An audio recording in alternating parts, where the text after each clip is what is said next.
స్కూల్లోనే ఏదో కాంపిటీషన్ ఉంటే నేను 'పుణ్యభూమి నా దేశం' పాట పాడితే నాకు ఏదో నటరాజ్ జామెట్రీ బాక్స్ ఏదో గిఫ్ట్ వచ్చింది. ఓకే. నేను అదే మొన్న 'హరిహర వీరమల్లు అసురహననం' సాంగ్ రిలీజ్ అప్పుడు చెప్పాను. ఎందుకంటే ఆ 'పుణ్యభూమి నా దేశం' పాట పాడినప్పుడు నటరాజ్ పెన్సిల్ బాక్స్ నాకు గిఫ్ట్ వచ్చింది కదా. అదే మ్యూజిక్ డైరెక్టర్కి ఇన్ని సంవత్సరాల తర్వాత అదే కీరవాణి గారికి నేను పాట రాయటం, పవన్ కళ్యాణ్ గారి హీరో అవటం, అది అంటే ఎక్కడ స్టార్ట్ అయింది జర్నీ, ఎక్కడికి వచ్చింది అనేది ఆ రోజు ఊరికే నెమరు వేసుకున్నాను అనమాట స్టేజ్ మీద. చాలా చాలా హ్యాపీ అనిపించింది. అంటే ఇప్పుడు చాలా తక్కువ మందికి అలా జరుగుతుంటాయండి, వాళ్ళు అనుకున్నవన్నీ జరగడం. అలాంటిది మీది అప్పుడు అనుకోలేదు మనం. అక్కడి నుంచి ఇక్కడ వరకు దాని కనెక్టివిటీ ఎలా వచ్చింది? అవునవును.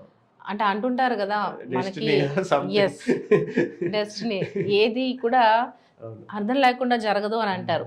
మీకు అప్పుడే పడింది స్టార్టింగ్ పాయింట్. అలాగే చిన్నప్పటి నుంచి బాలకృష్ణ గారు అంటే ఇష్టం. అది ఎప్పుడవుతుందా అని చూస్తున్నా. మీరు బాలకృష్ణ గారికి ఆయన బర్త్డే సాంగ్ ఒకటి రాశారు కదా? చేశాను, ఒక 2 పాటలు. అప్పుడు ఆయన్ని కలిసారా? కలిసి. ఏమన్నారా ఆ సాంగ్స్ విని? మరి నెక్స్ట్ సినిమాలో అవకాశం ఇస్తామని ఏమైనా అన్నారా? నేను అడగలేదు, జస్ట్ క్యాజువల్గా మాట్లాడాం. చాలా చాలా జోవియల్గా, చాలా అంటే చాలా ఎనర్జెటిక్గా ఉంటారు ఆయన.